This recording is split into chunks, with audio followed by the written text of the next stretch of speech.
Olá, meus amigos, estamos começando mais um Bom Dia Mercado, mais um planejamento de trabalho para esse primeiro dia do mês de abril. É um prazer ter você aqui comigo em mais um mês. Não é mentira, né? Nesse 1º de abril. Temos como destaques nessa terça-feira, jogo da volta do Real Madrid contra a Sociedad pela semifinal da Copa do Rei. Real Madrid venceu na casa da Sociedad por 1-0, traz uma excelente vantagem e ainda pode contar com um leve desespero aí de erro zero da Sociedad. Além disso, em Copas, temos Copa da França com o PSG muito favorito para cima do Dunkerque, Leverkusen e Arminia Bielefeld na Copa da Alemanha, semifinal também com o Leverkusen muito favorito, mas a Copa da Alemanha costuma trazer um pouco de surpresa pra gente. Bolonha e Empoli também em jogo de Copa aqui na Copa da Itália. Temos, depois de uma folga pós-data FIFA, um pouco maior do que nos outros campeonatos, a volta da Premier League, o Arsenal enfrenta o Fulham. Na minha opinião, duas equipes que pensam muito mais em Champions do que propriamente em outra coisa. O Arsenal, com essa distância toda para o Liverpool, dificilmente vai pensar aqui ainda em alcançar a equipe do Arne Slot, porém, acho que uma manutenção de vaga da Champions não é nada ruim de se pensar. O time do Fulham, com uma distância ali de 4 pontos mais ou menos para a Champions, também pode pensar nesse tipo de competição. E temos o Forest, que também está ali buscando manutenção dessa vaga e quem sabe até olhando, beliscando uma segunda colocação, que enfrenta o Manchester United. Além disso, Sul-Americana e Libertadores finalmente. Na Sul-Americana, o Cruzeiro entra em campo contra o Santa Fé depois de vencer o Mirassol no Campeonato Brasileiro. O Galo, depois de perder para o Grêmio, enfrenta o Cienciano fora de casa. E o Fluminense, depois de perder para o Fortaleza e ter o seu técnico demitido. Confesso que eu achei que o Mano não chegaria, até cheguei a comentar com vocês, não achei que o Mano chegaria ao final do Campeonato Brasileiro, mas não sabia que ele não chegaria nem à final da primeira rodada do Brasileiro, né? Parece que realmente o clima ali já não era bom. O Fluminense pega o Once Caldas fora de casa. Na Libertadores, temos o Fortaleza enfrentando o Racing. Vai ser o único brasileiro representante da Libertadores nessa noite de terça-feira, mas ao longo dessa semana temos ainda muita Libertadores e Sul-Americana pela frente.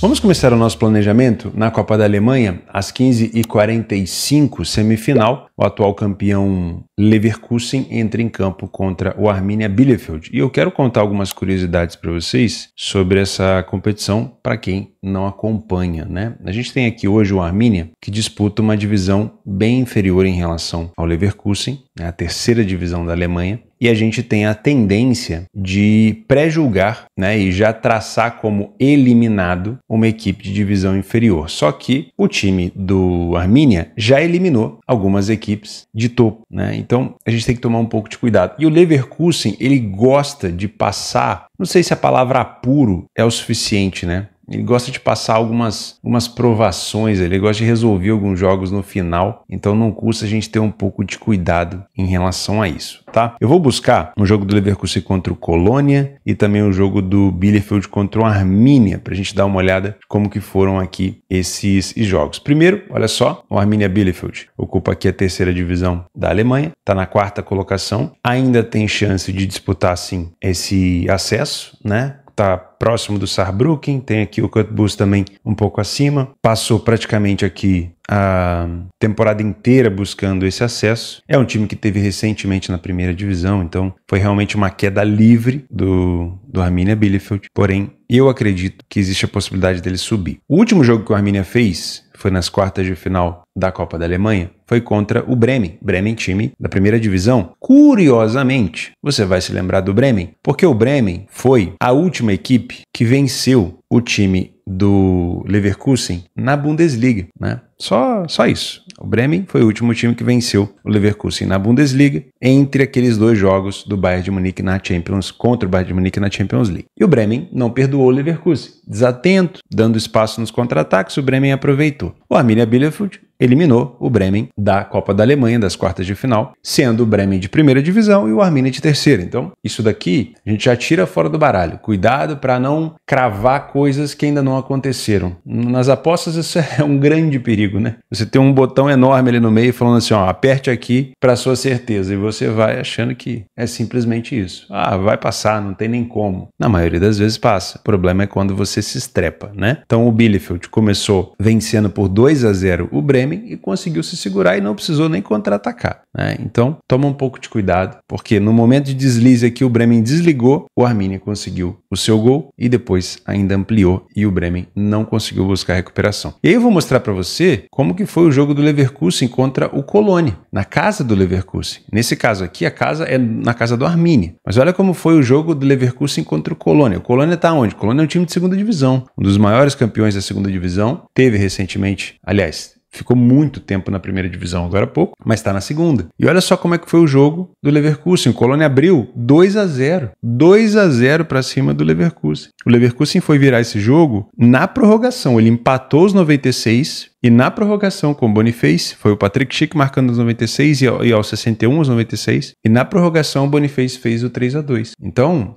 mas o Cologne é de segunda divisão. Olha como o Leverkusen tem gostado de passar esses apuros. Então, toma um pouco de cuidado, tá? Quanto era a cotação do Leverkusen nesse jogo? 1,25. Quanto é a cotação do Leverkusen agora? 1,20. Tô dizendo para você que vai acontecer a mesma coisa? Eu acho que vai acontecer a mesma coisa? Eu acho que não. Acho que o time vai se calejando, vai melhorando, vai aprimorando, vai evitando problema, né? O próprio treinador vai falando, cara, a gente não pode ficar passando por isso toda hora. Mas já é um presságio para você não olhar para essa cotação de 1,20 e pensar assim, opa, 20% garantido. Porque olha aqui, aonde será que bateu a odd do Leverkusen nesse jogo, você lembra? Ela foi a 1.000, né, meu amigo? Porque ele não venceu, ela foi a 1.000. A última odd correspondida foi a 1.000. A prorrogação é outro mercado. Então você tinha uma cotação de 1,25, que subiu depois do 1-0 do Colônia, que subiu depois do 2-0 do Colônia, que foi tentando descer depois dos empates, mas acabou em 1.000. Então quem trabalhou a favor do Leverkusen nesse jogo não ganhou dinheiro, a não ser que você tenha fechado posição, quando você pegou, talvez, no 2-0 do Colônia. Mas isso serve para você entender que nada é garantido. Não estou dizendo que o Leverkusen vai se complicar, mas eu não gosto desse tipo de cotação em Copas, principalmente na Copa da Alemanha, tá bom? Então acho que eu já consegui passar um pouco desse meu problema com essas cotações mais baixas na DFB Pokal. Vamos voltar agora aqui, ó. O Leverkusen vem de um 3-1 contra o Bochum. O Leverkusen abriu o placar e tomou um empate, deu bastante oportunidade para o Bochum. Para quem acompanha jogo e não só resultado, viu que esse foi um jogo perigoso do Leverkusen, perigoso, tá? O Leverkusen teve um certo domínio no início, conseguiu marcar o seu gol, depois dormiu, o time do Bochum criou oportunidade, e esse poderia ter sido um jogo 3-2, 2-1, tá? Sinceramente, quem assistiu o jogo e não olha só o resultado, viu que o Leverkusen cedeu oportunidade, tá? Em alguns momentos, de novo, dormiu, porém, venceu. E vinha também de um jogo contra o Stuttgart, onde ele buscou no finalzinho. Mas claro, aí o Stuttgart já é um adversário muito mais difícil. O Leverkusen foi buscar lá no final também com o Patrick Schick, que na maioria das vezes é o salvador da pátria por aí. O time do Bielefeld vem de uma derrota aqui para o VEL recentemente, porém, de resto, bons resultados. Acho que a cotação do Arminia é justa pelo que o mercado entende que o Arminia pode produzir, mas eu jamais apostaria a favor do Leverkusen com essa cotação num jogo de Copa, onde tudo pode acontecer. O último jogo do Arminia contra o Bremen teve gol contra, o Arminia abriu 2-0 e segurou o placar. Nem sempre o Leverkusen vai conseguir buscar recuperação, mas o mercado, claro, pesa bastante o lado do Leverkusen pelo fato de ser um time melhor e também pelo fato de ser o atual campeão da competição, tá? Eu prefiro nesse jogo não te indicar estar a favor do Leverkusen, apesar de acreditar numa classificação, prefiro pensar no mercado de gols, mas aí a gente vai ter que potencializar esse cenário, tá? O time do Arminia na frente não é interessante para gols, por mais que o Leverkusen possa ter que marcar pelo menos 2 para virar o jogo, né? Eu gosto de um potencial com o Leverkusen na frente, porque quanto mais longe uma equipe de divisão inferior chega, mais de esperança ela se enche, principalmente na frente da sua torcida. Então você vai pensar no seguinte cenário: o Leverkusen está visitando um time de terceira divisão, na casa do Arminia. O Arminia recentemente esteve na primeira divisão, o Arminia recentemente esteve na segunda divisão. Os caras estão querendo voltar para o topo, os caras estão querendo um título, e se o Leverkusen faz o primeiro gol, você vai mexer muito com um balde de água fria, né, nos jogadores e na torcida. Então é muito provável que o Arminia passe a vir para cima com um pouco mais de desorganização. Então o Leverkusen na frente, eu gosto muito de pensar nesse cenário, no mínimo de 2,5 gols, tá? Theo, tô vendo o Arminia na frente, quero muito trabalhar a favor do Leverkusen. Se você tem uma cotação do Leverkusen mais elevada e tá dentro da sua metodologia de trabalhar viradas de resultado, beleza. Theo, nunca trabalhei virada de resultado na vida, mas quero fazer hoje, não te aconselho, né?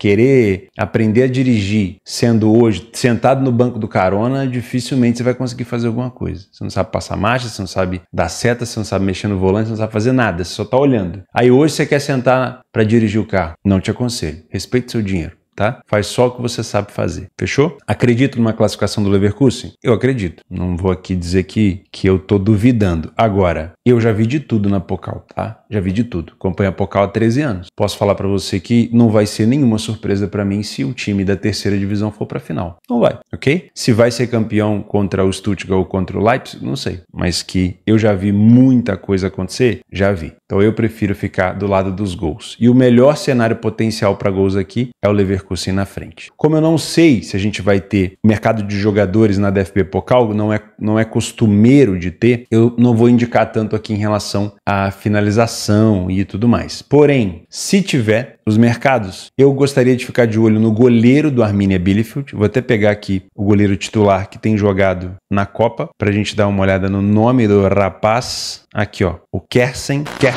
Thomas Kersken, que contra o Bremen não fez defesa alguma, tá? Isso que eu quero chamar a atenção. Contra o Bremen, ele teve nota 7, mas ele não fez nenhuma defesa, ele só deu um soco na bola. Então, perceba que existiu uma vantagem do Arminia, existiu uma necessidade do Bremen de bombardear o goleiro do Arminia e eles não conseguiram. Isso quer dizer que o Arminia provavelmente se defendeu muito bem. Então, quando você for traçar algum cenário para a defesa do Kersken, cuidado para não esticar muito a corda, ok? Do lado do Leverkusen, como tem sido um salvador da pátria, você pode ficar de olho no Patrick Schick se ele estiver disponível. Nem sempre o Patrick Schick é colocado de titular, tá? Nem sempre. O Xabi Alonso muda bastante o esquema, mas pode ser sim interessante ficar de olho nele. Aqui, ó. Pode ver que no jogo contra o Leverkusen, contra o Bochum, perdão, ele começou, mas ele saiu. Ele foi substituído. Saiu aos 71 minutos. Mas, naquele jogo, ele não deu nenhuma finalização no alvo. Na DFB Pokal, eu vou pegar esse jogo especificamente da Pokal, que o Leverkusen jogou contra o Colônia, vocês vão ver que é um cenário diferente. Por quê? Principalmente em relação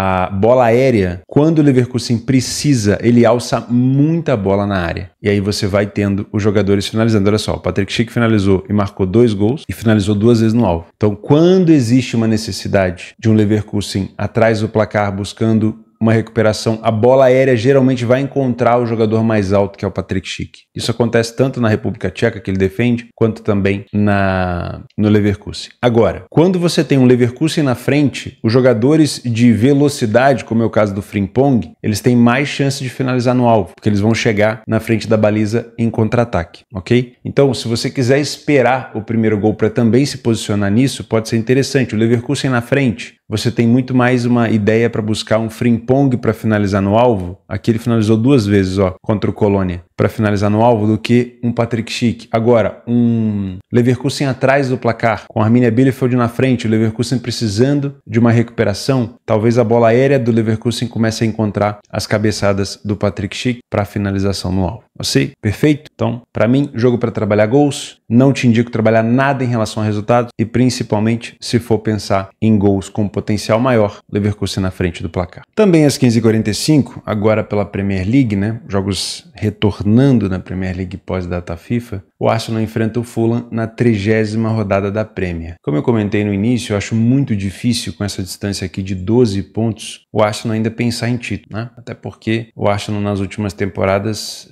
pontos na frente já não foram suficientes, ainda mais atrás, para o Arsenal conseguir buscar esse título. Porém, nada é impossível no futebol, mas acredito que o Arsenal aqui esteja somente interessado na manutenção dessa vaga da Champions, que ainda é um foco atual do Arsenal, né? Afinal de contas, o Arsenal enfrenta o Real Madrid na próxima semana em relação à Champions. Dizem que é um confronto protocolar. Acho que não, hein? Vamos ver. Falando em Champions, o Fulham também tem o mesmo interesse, né? 45 pontos, o Chelsea tem 49. Por que não pensar também numa chegada aqui em Liga dos Campeões? 1,42 é a cotação do Arsenal. Vamos dar uma olhada no desempenho do Arsenal dentro de casa? O Arsenal vinha de uma derrota recente aqui, que a gente já vai comentar contra quem foi, mas nos últimos jogos somente uma derrota. O Fulham fora de casa perdeu apenas 2, sendo uma derrota na última partida fora. O Arsenal sai mais na frente do placar, falha um pouco mais em marcar. O Fulham, então, é uma equipe que falha menos em marcar, porém, o Arsenal marca mais gols, né? Em relação ao aproveitamento, para poder marcar um gol, o Fulham precisa de menos finalizações no alvo para marcar um gol por aqui. O Arsenal tem um primeiro tempo muito forte, muito mais vitórias, menos derrotas, mais gols marcados e menos gols sofridos. Então me parece um bom cenário caso você queira ficar de olho numa estabilidade do preço da equipe do Arsenal. E o Fulham no segundo tempo ele tem uma melhora considerável, ele passa a ter mais vitórias, o número de derrotas se iguala, o número de gols marcados e sofridos fica praticamente igual, então não seria um momento assim de estabilidade, não por si só já não é no segundo tempo, mas não seria um momento muito tranquilo de buscar uma vitória do Arsenal, afinal de contas é um Fulham que joga bem no segundo tempo. Bolas aéreas, o time do Fulham é muito bom, mesmo o Arsenal sendo para mim um dos melhores, principalmente em escanteio, mas o Fulham tem um problema, né? São os gols sofridos de fora da área. E aí, o Arsenal tem bons batedores, bons finalizadores, alguns lesionados, infelizmente, mas caso seja necessário buscar um empate ou buscar uma vitória com uma equipe do Fulham mais fechada, recuada, a finalização de fora da área pode ser interessante. Apenas 50% dos jogos do Arsenal em casa e do Fulham fora, tivemos o over 2,5, então eu não vou esticar uma expectativa para 3 gols aqui no pré-jogo. A gente pode trabalhar com esse cenário ao vivo, em relação a um potencial, o jogo já está 2-0, está muito espaçado, o jogo está 1-0, mas está muito espaçado. Agora, no pré, eu não viria para me posicionar aqui no over 2,5, tá? 71% dos jogos do Arsenal, 86% do Fulham com over 1,5. Então, acho que de 0 a 2 gols é um cenário ideal, não precisa forçar mais do que isso, tá? A maioria dos gols do Arsenal são marcados no final do primeiro tempo e final do segundo, e é uma equipe que sofre muito no início do segundo tempo. O Fulham também marca bastante no final do segundo tempo e já sofre ali nos momentos onde o Arsenal acelera. Olha que curiosidade, né? O Fulham sofre justamente nos momentos onde o Arsenal mais marca, final do primeiro e final do segundo tempo. Claro que isso pode dizer, sim, alguma coisa pra gente. Vamos voltar aqui para dar uma olhada nos jogos, pra gente dar esse peso e medida para essas partidas, né? O Arsenal dentro de casa nesse torneio teve uma derrota pro West Ham, um gol,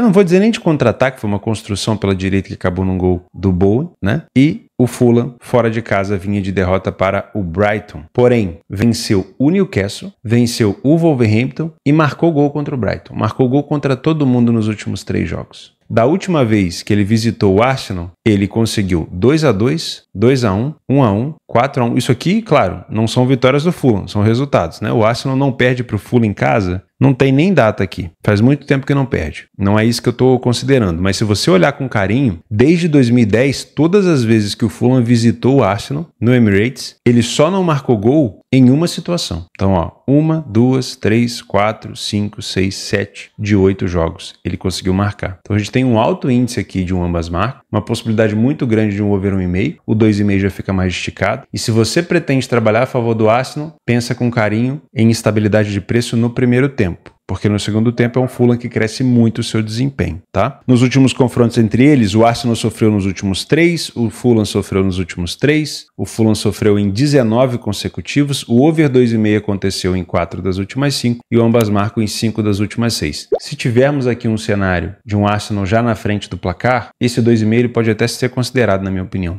tá? Que o Fulham vai vir para cima. O problema é o Fulham na frente, ou um jogo amarrado 0-0, por isso que eu não quero esticar a corda assim para o over 2,5. Em relação aos jogadores, a gente teve o retorno do Martinelli no último jogo contra o Chelsea, não foi? Só que, de novo, uma saída lesionada do Martinelli. Aqui, ó, Martinelli saiu de campo aos 79 minutos lesionado. Então eu não sei o grau de lesão, de mais uma lesão do Martinelli, não sei se foi só alguma coisa mais leve, ou se vai ser o suficiente para tirar o Martinelli do jogo contra o Fulham. Fato é que, dos principais jogadores, o Bukayo Saka volta nesse mês de abril, mas não necessariamente agora no início, previsão para dia 16/4. Infelizmente, parece que não vai ser o suficiente para colocar o Arsenal de novo na briga pelo título. Não sei nem se ele consegue pegar o segundo jogo contra o Real Madrid. Vamos ver. O Calafiori retorna no dia 12, também está lesionado. E o Kai Havertz aí só no mês 7. Então, tomara que o caso do Martinelli não seja assim tão grave, né? Tomara que não. Vamos falar de jogadores? Em relação ao Arsenal, eu gostaria de ficar de olho em roubo de bola. Aí eu tenho 2 jogadores que eu gosto muito, o Timber para roubo de bola e o Partey. São 2 jogadores que roubam com uma média superior a 2 roubadas de bola por jogo, tá? Principalmente o Partey, que vem roubando pelo menos 2 bolas nos últimos 3 jogos, tá? Meio campista, confere se ele vai jogar,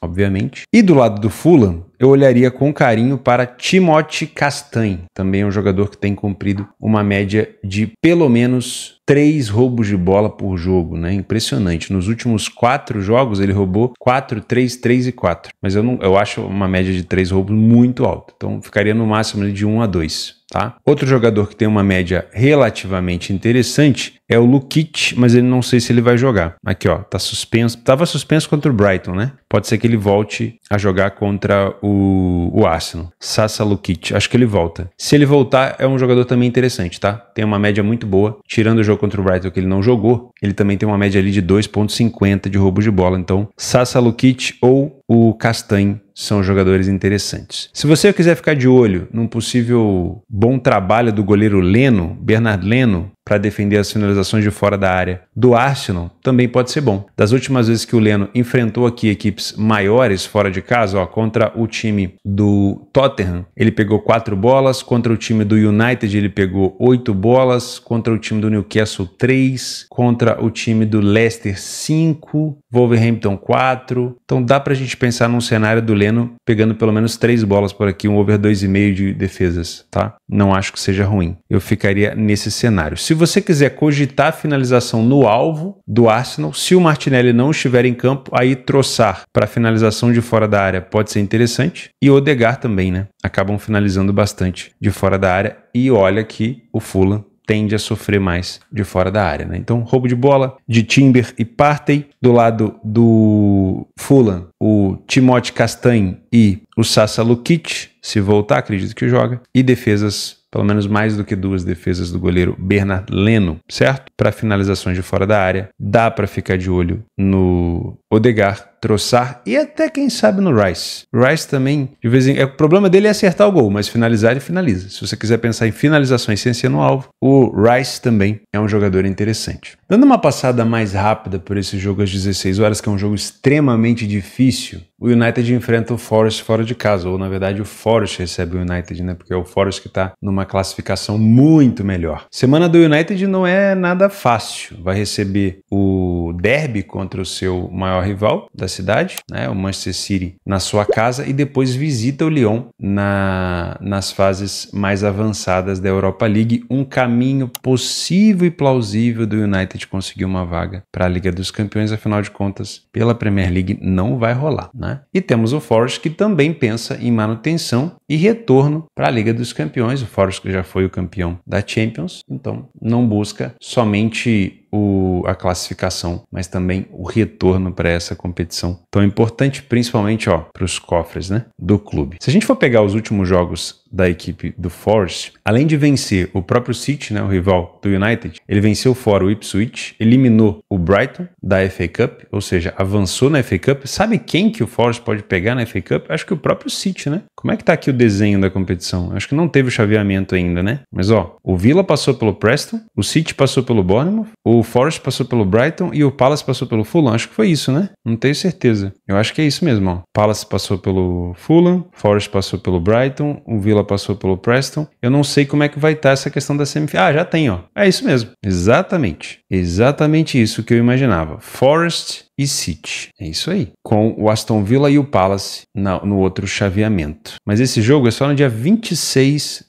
de abril. Então tem tempo ainda para o Forest pensar nesse tipo de cenário. O time do United vem de uma vitória contra o Leicester fora de casa, uma classificação boa, é verdade, contra a Real Sociedad na Liga dos Campeões. Foi uma classificação nas oitavas, né? Então esse jogo contra o Lyon é nas quartas de final. E aí a gente consegue perceber aqui que a semana do United é um pouco mais estressada, né? Se a gente colocar o United nesses últimos jogos, a gente vai perceber que o United vem conseguindo resultados um pouco melhores do que ele estava tendo antes. Parece que é um United que vem crescendo. Alguns jogadores do United estão crescendo junto. Eu gosto de citar principalmente o Casemiro, porque faz uma diferença absurda você ter um jogador que morde, que rouba a bola, estando bem. Então o Casemiro bem em campo vai fazer diferença sim para o United, tanto na condução ofensiva quanto na proteção defensiva, né? E o Casemiro tem sido um dos destaques de roubo de bola. E o Forest, dentro de casa, além da goleada que ele socou para cima do Brighton, ainda venceu o City de quebra e segurou o Arsenal, tá? Então, não é à toa que hoje você vê uma cotação mais baixa do Forest, não vou nem contestar. Eu vou marcar como possível correção de preço porque pode ser que nesse jogo especificamente o United comece bem e a gente tenha uma correção de preço do Forest, ou até mesmo o Forest comece melhor ainda do que o mercado imagina, com mais pressão, e o mercado do United comece a corrigir. Então, esse tipo de correção é básica, né? Principalmente num jogo mais parelho como esse. Não quero te indicar aqui nada no pré-live para buscar a favor de uma equipe ou outra. Não é nem questão de ficar em cima do muro, não. É porque eu não tenho embasamento. Eu poderia buscar muito mais uma vitória do Forest se fosse sensato pela posição na tabela, mas posição na tabela para mim é algo muito raso. Para mim, o momento do United ele é bem melhor, ele é bem mais leve. Eu sei que o United tem focado um pouco mais na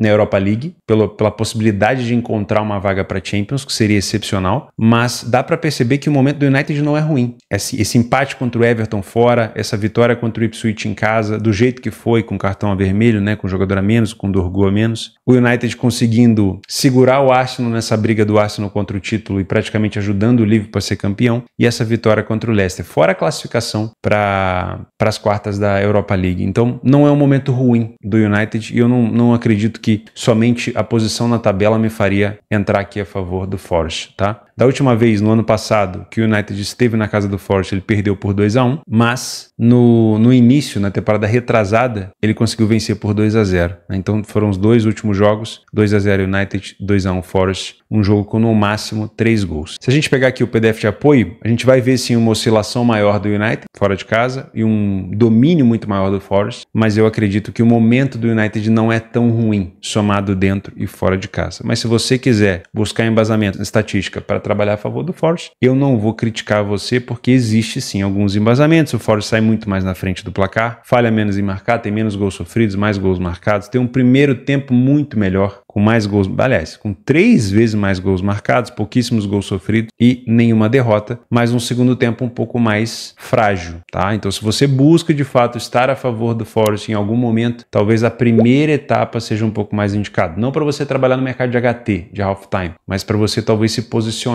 no mercado de full time dentro do primeiro tempo, porque provavelmente por ali o Forest tende a ser um pouco mais agressivo. E para você que é um trader, vale a pena pensar numa correção de preço do United nesse início. Se o United de novo começar dormindo, se o Forest começar muito bem, pode ser um cenário de correção. Só não faz esse posicionamento antes do jogo começar para você não se surpreender. É muito melhor deixar acontecer para você se posicionar do que você querer prever algo que ainda não aconteceu, tá? Sobre o mercado de gols, do que a gente tem por aqui, ó. Somente 36% dos jogos do Forest em casa, o over 2,5 aconteceu. Ah, mas teve aquela goleada contra o Brighton. Sim, isso aumenta o número de gols marcados, né? Se você pegar aqui, ó, o Forest marcou 23 gols em casa. 7 foram contra uma equipe só. Então você tem que tomar um pouco de cuidado para não atrelar todo o jogo do Forest a um jogo over. Ó, 57% apenas dos jogos do Forest foram over 1,5. Então cuidado. Tá? O United já puxa esse jogo para um cenário realmente de 1,5, mas o Forest nem tanto. Então, se for trabalhar com um cenário de gols aqui, no máximo um contexto para 2 gols. E de preferência com uma cotação mais elevada.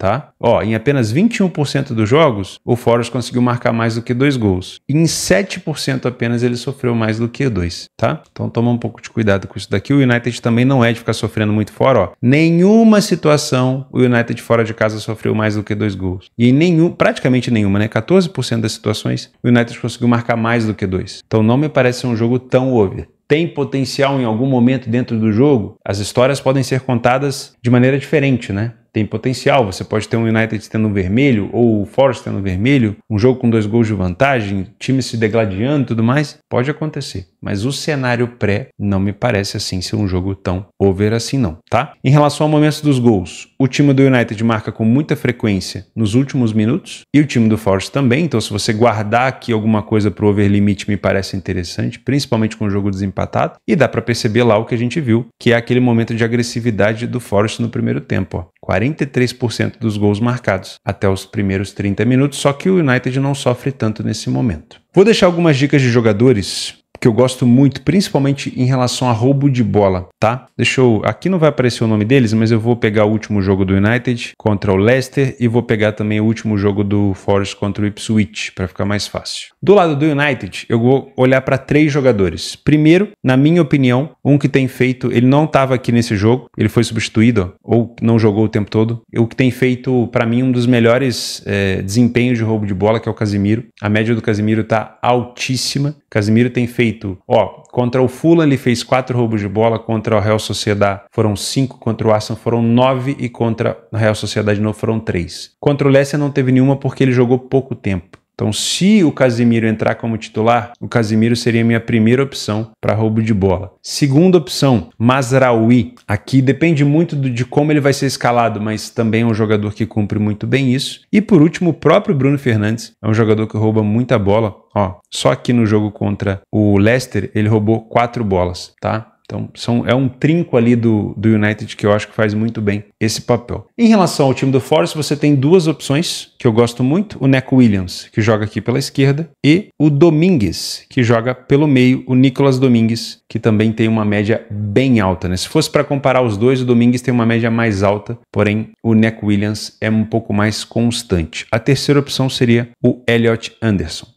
Dei 3 opções aqui do lado do United, 3 opções também do lado do Forest. Como eu acredito num jogo mais amarrado, um jogo mais pegado de meio campo, para mim roubo de bola é melhor do que ficar olhando para a defesa do goleiro e finalização no alvo. Agora, se você quiser pensar em alguém para finalizar no alvo, o Bruno Fernandes, se for jogar pelo United, como é o principal batedor de pênalti e de bola parada da equipe, acaba sendo uma excelente opção. 4h30 da tarde, jogo da volta da semifinal da Copa do Rei, Real Madrid, Real Sociedad, 1,33 a cotação do Real Madrid. Para quem assistiu o jogo do Real Madrid no final de semana contra o Leganés, vai ter aqui alguns gatilhos, alguns receios, né? Porque não foi um Real Madrid que se comportou muito bem. O Vini Júnior e o Rodrigo estavam no banco. O Mbappé teve que chamar a responsabilidade e virou a partida pro Real Madrid, né? O Real Madrid saiu na frente com o gol do Mbappé. O Leganés virou o jogo e o Real Madrid teve que revirar o placar. Mas nesse cenário aqui é um cenário diferente, porque o Real venceu o jogo de ida no País Basco. O Real Madrid não precisa da vitória para se classificar, mas como a Real Sociedad precisa vencer, pelo menos por um gol de diferença, o Real Madrid muito provavelmente vai ter o jogo que o Ancelotti mais gosta de trabalhar, que é o jogo em velocidade. Provavelmente tentou poupar Rodrigo e Vini Júnior por conta disso, acabou acionando um pouco mais o Mbappé. Vini Júnior e o Rodrigo tiveram que entrar, mas aí entraram no final. E agora o Real tem essa possibilidade de enfrentar uma Sociedad para fazer um jogo de erro zero, né? A Sociedad não pode se expor e errar ao mesmo tempo contra um Real Madrid desse calibre. Mas ao mesmo tempo, o jogo contra o Leganés dá à Sociedad, o jogo do Real contra o Leganés dá à Sociedad um pouco de esperança. Eu não acho que a Sociedad fez um jogo ruim em casa contra o Madrid. O Madrid fez um jogo muito bom lá na casa da Sociedad, principalmente defensivo, mas o grande X da questão por aqui vai ser a Sociedad conseguir devolver uma derrota para o Real sem cometer erros defensivos. E qualquer erro defensivo contra esse trio vai ser praticamente imperdoável. Então a gente tem até um potencial de jogo bem over aqui. Tudo vai depender de quem marcar primeiro e, claro, do comportamento da Sociedad. Vamos falar sobre isso? Primeiro de tudo, essa cotação do Real Madrid é 1,33 pelo estilo não me agrada. Não me agrada, mas ela tem um fundamento, se você quiser trabalhar a favor. Se você tem a intenção de estar a favor de uma equipe que vai ser atacada, pelo menos em alguma esfera de ataque, pode ser uma boa situação. Por quê? É como se o Real Madrid fosse um pugilista. Pensa da seguinte maneira: o Real Madrid, ele é o melhor pugilista, ele é o melhor boxeador nesse confronto, mas para poder pegar o adversário de calça curta, ele tende, além do adversário também precisar pontuar, ele tende a tomar alguns jabs. Ele vai tomar algumas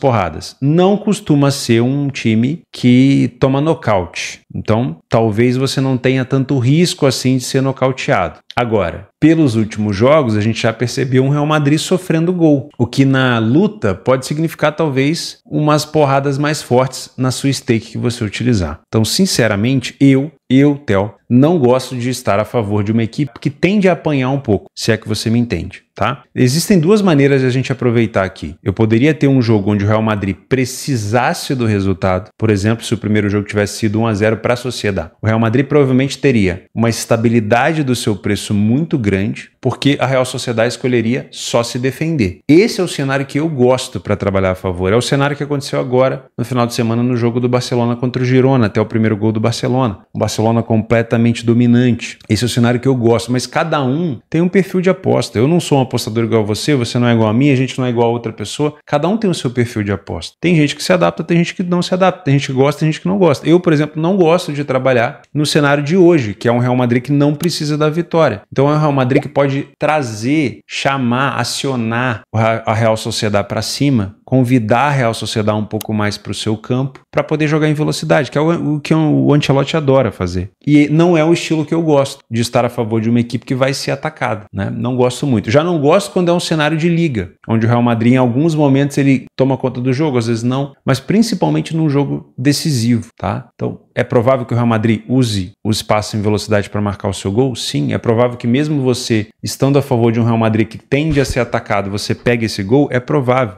Mas para o meu perfil não é algo que eu gosto de fazer. Mas também não vou estar aqui para te desencorajar, só estou te dando algumas opções. Provavelmente, estando a favor do Real, você vai sofrer alguns golpes aqui da Sociedad. Pensando em estatística, né? A Sociedad vem num momento muito ruim nos últimos jogos. Fora de casa, na La Liga, eu vou usar aqui dados da La Liga. A Real Sociedad só venceu uma partida, não sai na frente do placar com tanta frequência, sofreu gol em vários jogos, falhou em marcar em vários jogos. O Real Madrid já tem um ataque muito melhor, uma defesa um pouco melhor também, um aproveitamento melhor. O primeiro tempo do Real Madrid tem mais vitórias, menos derrotas, mais gols marcados, menos gols sofridos, assim como no segundo tempo. O Real é superior em praticamente todos os quesitos aqui contra a Sociedad. A gente só não pode esquecer que esse aqui é um jogo mata-mata. É um jogo onde a fase da Real Sociedad na La Liga não necessariamente significa muita coisa. Eu vou até pegar a tabela da La Liga aí pra gente dar uma olhada, porque é muito mais importante nesse momento para a Sociedad se classificar para uma final de Copa do Rei do que propriamente pensar numa situação de competição europeia na La Liga. Afinal de contas, a Real Sociedad acabou de ser eliminada pelo United na Europa League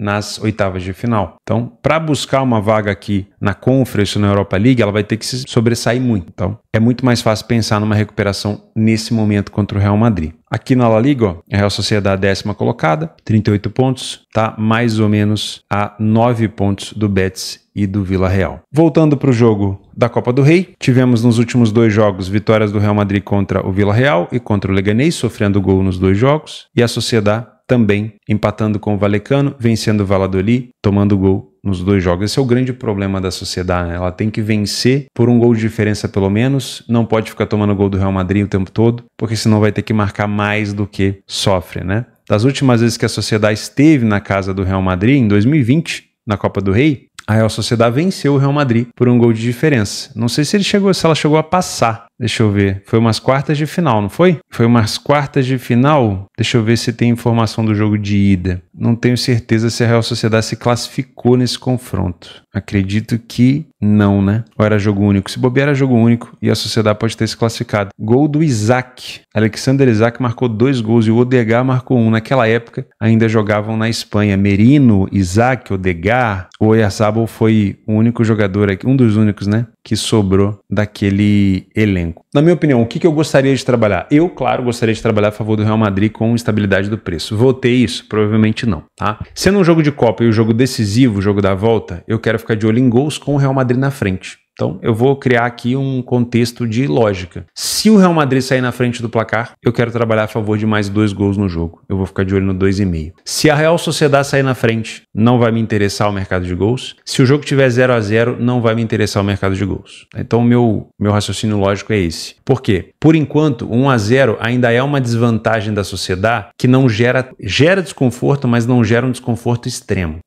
Provavelmente, a gente vai encontrar uma Sociedad se expondo, mas não é aquela exposição extrema. A Real Sociedad pode chegar nesse gol com uma finalização de fora da área, com um gol de cabeça, um gol contra. Tudo isso pode empatar o confronto. Agora, se o Real Madrid faz o segundo gol na eliminatória, ou faz o primeiro gol do jogo, fica 2-0 para o Real, e aí a Real Sociedad não tem muito mais o que contar em relação ao acaso, vai ter que partir para cima. E com isso, a expectativa é que o Real Madrid consiga ampliar no contra-ataque. Então, eu quero trabalhar a favor do 2,5 se o Real Madrid sair na frente do placar. Se o Real Madrid não abrir o placar, ou se a Sociedad abrir o placar, provavelmente eu vou ficar de fora. É muito provável que o Real Madrid ganhe esse jogo? Sim. É muito provável que ele se classifique? Também. Mas, não tendo a necessidade de vitória, eu não quero estar a favor do Real. Não nesse contexto, ok? Agora, no mercado de gols, eu gosto principalmente se o Real Madrid sair na frente. Não duvido de um ambas marcam, porque o Real Madrid tem sofrido com frequência em sua casa. E esse último final de semana foi uma complicação. Principalmente se colocar o Lunin para jogar. Eu prefiro muito mais o Courtois no gol, tá? Prefiro muito mais. A Real Sociedad é um time experiente. O Oyarzabal, se estiver disponível, é um jogador experiente. Não duvido de fato que a Real Sociedad possa marcar um gol por aqui. Mas prefiro trabalhar gols se o Real Madrid estiver na frente do placar. Aí vai ser um contexto que me agrada um pouco mais. Hora de falar de Sul-Americana e também de Libertadores da América. Vamos começar com o Cruzeiro, que entra em campo às 19 horas na Argentina contra o Unión Santa Fé. Cruzeiro que estreou relativamente bem contra o Mirassol em relação ao resultado. Para quem acompanhou o jogo, principalmente torcedor do Cruzeiro, foi um misto de emoções, né? Porque o Cruzeiro se mostrou realmente uma equipe um pouco mais forte ofensivamente, mas ao mesmo tempo o Cruzeiro cedeu muita oportunidade para o Mirassol. Muita. Quando eu falo muita, não é pouca. Foi muita oportunidade. Cássio ajudou, né? E falta de pontaria também de jogadores do Mirassol. O Cruzeiro poderia ter estreado com um empate no Mineirão. Isso me deixa um pouco ressabiado, tá? Isso aqui é um jogo para colher informações. Assim como a gente está colhendo informação no Brasileirão, esse aqui é um jogo onde o Cruzeiro muito provavelmente tende a pensar em se dar melhor nos jogos em casa e fora de casa tentar pontuar, né? É muito mais difícil você ter um foco numa Sul-Americana estando o Cruzeiro no patamar financeiro que hoje está, com o investimento que está. Então é claro, o Cruzeiro, qualquer competição que ele vai entrar hoje, ele vai ser cobrado. A Sul-Americana vai virar meio que uma obrigação, porque o Cruzeiro tem um elenco muito caro. Só que, óbvio, o Brasileirão tá rolando, então se tiver que escolher entre uma das duas competições, a Sul-Americana vai ficar escanteada. Eu não viria nesse jogo para trabalhar a favor do Cruzeiro de maneira nenhuma, mesmo o Cruzeiro tendo talvez um time com mais qualidade do que o Unión Santa Fé. Eu vou até abrir aqui para a gente matar essa curiosidade de que tabela, né, que nós temos aqui do Santa Fé no Campeonato Argentino. Ó, Liga Profissional, o Santa Fé está na 26ª colocação, teve 2 vitórias em 11 jogos. Dentro de casa, ele teve 2 vitórias em 6 jogos, está bem mediano até o momento. Além disso, no ano passado, ele disputou aqui a Liga Profissional, ficou na 8ª colocação. Também teve 5 vitórias apenas em 14 jogos. Então, realmente não é uma equipe tão forte assim, mas ainda assim traria esse jogo do Cruzeiro como um jogo complementar, até mesmo um jogo para correção de preço. Outra opção que nós temos na Sul-Americana, também um time mineiro, é o Galo fora de casa contra o Cienciano do Peru. O time do Cienciano na primeira divisão ficou na 14ª colocação, aliás, está na 14ª colocação, com 1 vitória nos primeiros 5 jogos apenas. Parece um adversário bem acessível, na minha humilde opinião. Resta saber se o Galo vai estar tão interessado de novo na Sul-Americana. Eu acho que é o mesmo contexto do Cruzeiro, né? Um time muito caro, um time que disputou muita coisa no ano passado, um time finalista da Libertadores do ano passado, tendo que disputar uma Sul-Americana. Não é fácil. Então, eu sinceramente não vejo nesse início um Galo tão motivado. Porém, por conta da derrota para o Grêmio no início, pode ser que a gente tenha uma cobrança um pouco maior aqui do lado do Galo e você possa também ficar de olho numa correção de preço contra o Cienciano. Mas, de novo, verifique a escalação e, se possível, antes de se posicionar, verifique a intensidade do time, né? Porque você ter que escolher entre jogar fora de casa com vontade a Libertadores ou a Sul-Americana faz muita diferença quando é a Sul-Americana. E para finalizar, na Sul-Americana, o Fluminense. Também uma situação mais tensa, né? De um time que já teve o seu treinador demitido, enfrenta um adversário da Colômbia, mais acessível. Dentro de casa, o time do Once Caldas, até o momento, no campeonato local, até o momento, o Once Caldas venceu 5, perdeu 5, um time que vem numa sequência ruim, né? Vinha de 3 derrotas, um empate, agora venceu a última. Dentro de casa, o Once Caldas venceu mais do que perdeu. É um Fluminense que acabou de perder o seu treinador, então eu não sei qual é o estilo tático do Fluminense nesse momento, se vai replicar algo que o Mano já havia treinado, se vai tentar algo diferente. Não dá tempo de mudar muita coisa, porém a gente sabe que no futebol brasileiro, no futebol sul-americano, a queda de treinador geralmente implica num bom jogo da equipe posteriormente, então não duvido que o Fluminense venha até a vencer esse jogo aqui contra o Once Caldas na Colômbia, mas é uma Sul-Americana, você tem que saber dosar a expectativa dos jogadores. É diferente um elenco caro, como também é o caso do Fluminense, comparado com outra equipe que está estreando numa Sul-Americana, que tem uma Sul-Americana como uma possibilidade, uma porta para Libertadores no futuro. É diferente. Então, sinceramente, não tô vendo nem Cruzeiro, nem Galo, nem Fluminense estarem assim tão empolgados. Por isso que eu não viria para trabalhar a favor dessas equipes. Dá para pensar numa correção de preço? Dá. O caso do Fluminense ainda é um pouquinho mais grave por conta da falta de treinador, né? Então, é sempre bom tomar um pouco de cuidado. Na Libertadores, a gente tem o único representante brasileiro essa noite, que é o Fortaleza contra o Racing. Esse aqui já é um jogo bem mais importante, afinal de contas, o Fortaleza precisa somar os 3 pontos em casa, se tratando de um grupo difícil como esse daqui. Fortaleza no grupo com Racing, Colo-Colo e Bucaramanga. O Bucaramanga talvez nem tanto, agora Colo-Colo e Racing são times bem parrudos aqui em cenário de Libertadores. A cotação do Fortaleza é de favoritismo, mas o mercado sabe que o Racing é um time traiçoeiro, campeão da Sul-Americana, campeão da Recopa, muito bom time na bola aérea, muito bom time de contra-ataque, então o Fortaleza vai ter sim domínio, deve ter muito mais volume, mas tem que tomar muito cuidado com os contras. Na minha opinião, o Racing vem para tentar pontuar esse jogo no Brasil e levar para casa, né? A gente sabe muito bem como é que funciona a Libertadores, é um jogo de xadrez. Você precisa somar a maior quantidade de pontos em casa e tentar pelo menos pontuar fora de casa. O Racing sabe disso, é um time copeiro, mas eu não duvido que o Fortaleza possa sofrer situações de contra-ataque perigosas aqui do Racing. Porém, vai ter volume. O Racing é um time que permite para o seu adversário volume em relação à bola ofensiva, em relação à bola aérea, que o Fortaleza também tem uma boa bola aérea. Marcou contra o Fluminense assim, mas os contra-ataques do Racing vão ser perigosos. Eu não olharia para um cenário tão over assim, é o primeiro jogo ainda da fase de grupos, mas eu não duvido de um jogo para pelo menos 2 gols, tá? Não duvido mesmo. Agora, ao mesmo tempo, eu não duvido que o favorito aqui possa se complicar. O que isso quer dizer? Que o Fortaleza pode sair atrás, que o Fortaleza pode ter mais dificuldade para marcar e também, claro, que o Fortaleza pode acabar não conseguindo marcar contra o Racing. O time do Racing está muito fechado, muito organizado. É um time que joga junto há muito tempo, que tem um treinador antigo, então tende sim a vir com força nessa Libertadores depois de ter conquistado 2 títulos já nesses últimos meses, né? Venceu a Sul-Americana e venceu a Recopa agora contra o Botafogo. Então uma equipe muito chata, muito organizada, por mais que o Fortaleza também tenha já uma longevidade com o Vojvoda, é um Racing muito respeitado aqui no cenário sul-americano. De resto, tem outros jogos complementares que não envolvem os times brasileiros, tem o próprio Bucaramanga contra o Colo-Colo, que interfere diretamente aqui no jogo do Fortaleza. Barcelona de Guayaquil e Independente Del Valle, clássico. Alianza Lima e Libertad, Cerro e Bolívar, Carabobo e Estudiantes. Vou deixar todos esses jogos listados como complementares. E, claro, na quarta-feira já tem bem mais brasileiros entrando em campo na Libertadores. Cuidado, vou repetir, cuidado com os brasileiros com um investimento alto na Sul-Americana. O Brasileirão vai ser uma competição muito mais importante para esses clubes do que a competição sul-americana, tá bom? Muito obrigado pela sua companhia, vejo você amanhã e até a próxima.